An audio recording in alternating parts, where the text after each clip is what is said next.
Friends, welcome to Biology Made Easy. Today in this video, we are going to discuss amino acids.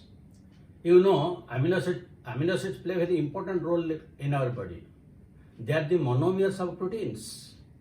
And without proteins, there can be no enzymes, there will be no activity in our body. Besides, the amino acids, they play important role in both plant and animal hormones. The indolacetic acid plant hormone is produced from the amino acid, that is tryptophan. Similarly, from tyrosine, adenine, thyroxine, all these human hormones are produced. So when amino acids are so important, how we will step back without knowing something about it? So let us start discussing. Amino acids are organic acids. In organisms, around 300 amino acids are there, but only 20 of them are protein amino acids. They are very important because they will take part in protein synthesis. The rest are non-protein amino acids, though they do not take part in protein synthesis, but they have some other roles, like citrulline, ornithine, ornithine. They have different roles, but they do not take part in protein synthesis. Now the 20 amino acids which are present, they combine in different ways to give rise to millions and trillions of proteins. Because there are 20 amino acids, if they will combine in different ways, how many proteins will be produced? 20 to the power 20. And what is the number? It will come to in a trillions. And such a large number of proteins are not present in our body. This is the possibility only. So now we will discuss what are these proteins, what is their structure, and what is their characteristic. Now I am writing here, what is this? This is methane. Now I am replacing it. This is replaced by one carboxyl group, and this is replaced by one amino group. You see, one carboxyl group is there, now it is acidic. One amino group is there, it is amino. So it is amino acid. Now the other part, this side, we can change to R, because depending upon the changes in this R, it will give rise to different types of amino acid. That means amino acid is a substituted methane. It is a substituted methane. We'll write methane and we'll substitute by means of a carboxyl group and amino group and R group. So this is also one question. Now these amino acids, they are of different types, and in each amino acid, this carboxyl group will be constant because it is acidic in nature. This amino group will be constant because it is amino group. This H is also constant. The only variation lies in this R group. When this R changes, the structure of amino acid changes and the name also changes. The simplest amino acid will be when it will be replaced by H. You see, this carbon is asymmetric carbon because on different sides different things are there. But when we are replacing it, the R is replaced by H, then it becomes symmetric, and that is known as a glycine. So glycine is the simplest, this is important from examination point of view, it is the simplest amino acid, and it has no asymmetric carbon. That means the carbon has symmetric carbon. These are the two important questions, and it is the simplest one. There cannot be any further simplification than this. Now if this R is replaced by a carboxyl group, that means there will be two carboxyl groups, then it will be acidic amino acid. Here one base is there, if there will be here one base, so it will be basic amino acid. If here some sulfur group will be there, then that will be sulfur containing amino acids. If hydroxyl group will be there, it will be hydroxyl containing amino acid. It may be aliphatic, it may be aromatic. So many types we can get from this one by just replacing the R groups. So if we write the different types, then you can write the neutral neutral amino acids. Neutral amino acids are valine, glycine, serine, and threonine. Then basic amino acids. Basic amino acids you can write lysine, arginine, and histidine. This you can remember easily because lysine and arginine, they are dominant in histone proteins. So from that you can easily remember because they neutralize the negative charge of DNA molecules. And again, these are also known as polar amino acids. Then acidic amino acids.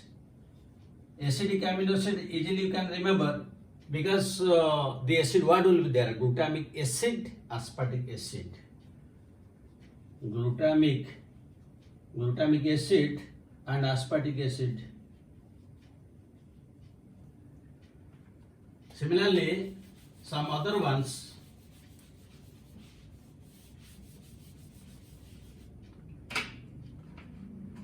You can write aromatic. Aromatic amino acids are tyrosine, then tryptophan, and phenylalanine. Then you can write hydrophobic, or these are non-polar, and you can write here glycine, leucine, isoleucine. These are some of the hydrophilic or non-polar amino acids. That means the amino acids can be classified in different ways. Similarly, if you take hydroxyl containing amino acids, hydroxyl containing amino acid, then one example is serine.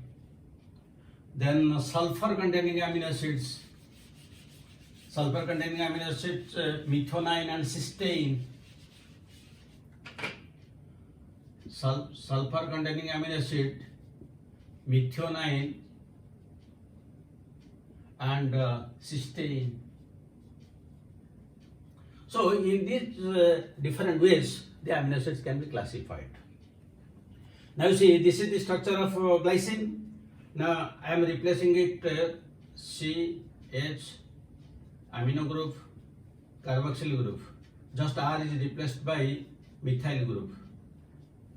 That means one methyl group is added. Now it is alanine.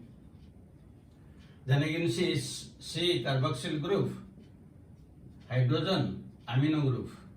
In this side I am writing CH2OH. That means one hydroxyl group is there. It is serine.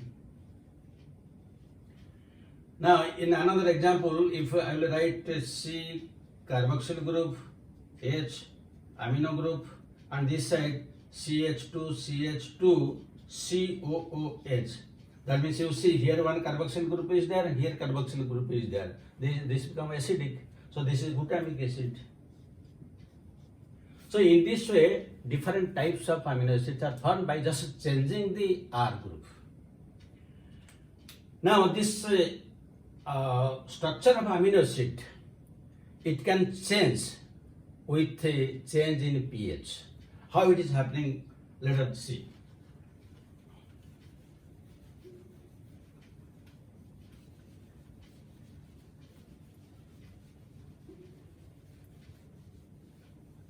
Here in the middle I am writing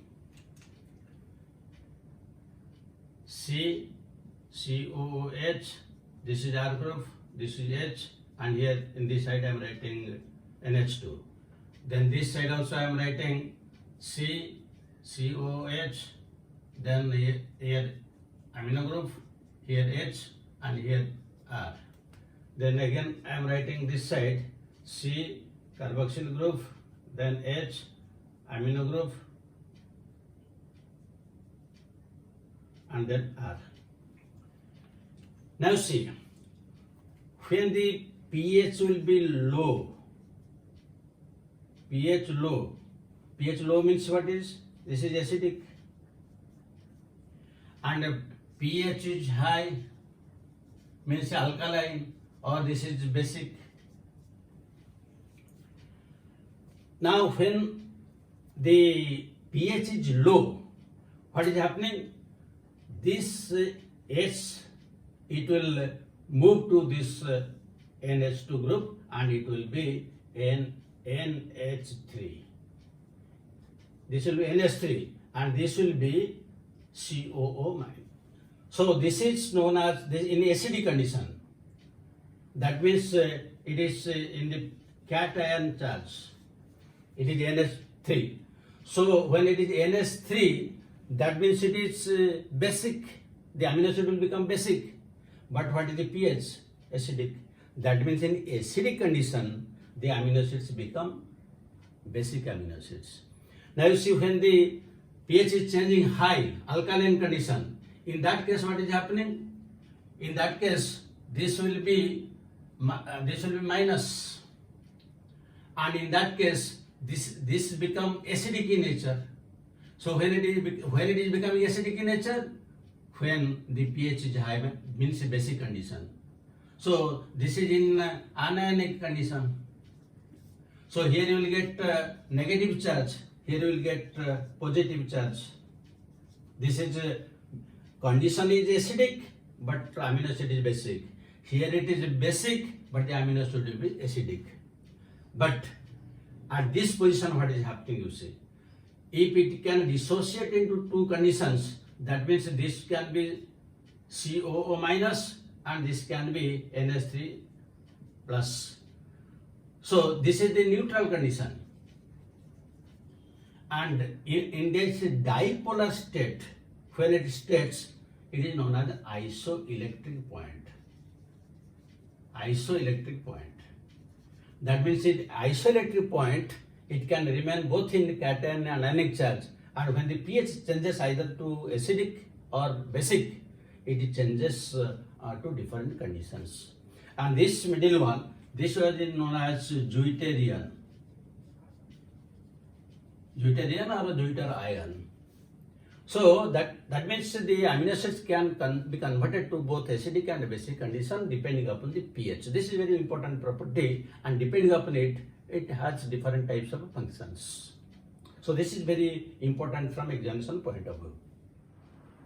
I have told you that there are 20 amino acids which take part in protein synthesis. Out of these 20 amino acids, 10 amino acids, these are not essential, and 8 amino acids are essential, while 2 are semi-essential. Now, what is the difference between essential and not essential?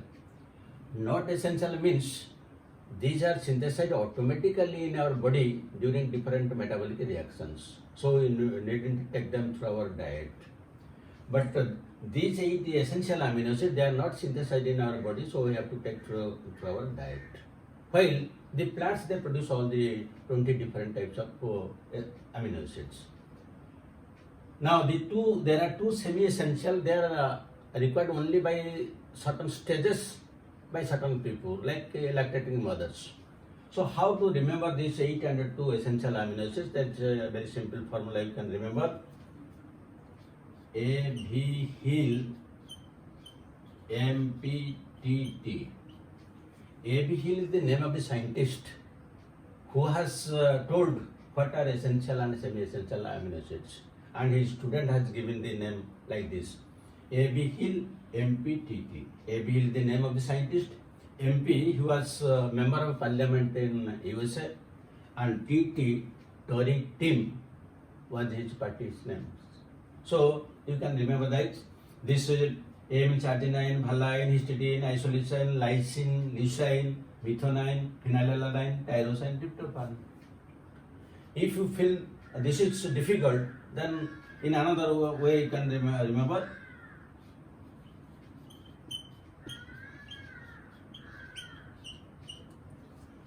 IMPT, important TV hull. You see the same 10 letters are there. Important TV hull. So you can remember in any way. Out of this, arginine and histidine, these two are semi-essential and others are essential. So now you are able to know what is essential and what is non-essential amino acid, and in this way you can remember very easily.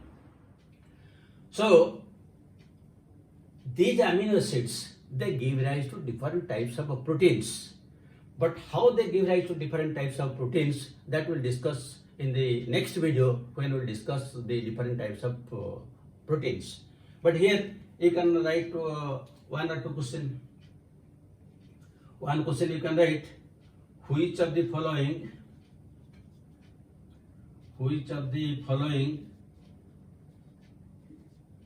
is a neutral amino acid? Which of the following is a neutral amino acid? So A choice you can write phenylalanine, B choice you can write a tyrosine, C choice you can write valine, and D choice you can write leucine. This is one good question.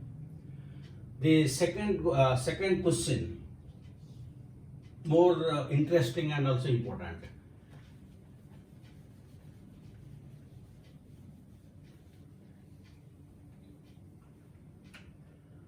Now in the question it will be given C, this is carboxyl group, R group, amino group, and this is H. And it will be noted as 1, 2, 3, 4. That means the carboxyl group is 4, this is 3, this is R, this is 1. Then, what will be question? I am writing here, second question. The peptide bond is formed. The peptide bond is formed between HS, between 2 and 4, B choice 3 and 4, C choice 4 and 3, and D choice you can write 1 and 4. Or 3, 4 here written, you can write 4, 1. This is a very good question. So these are the different aspects of amino acids. Amino acids are very important from examination point of view. At least you have to remember some of the structure and its function, as well as the different types like basic amino acid, acidic amino acid, and neutral amino acids. So thank you very much for watching it. Have a good day.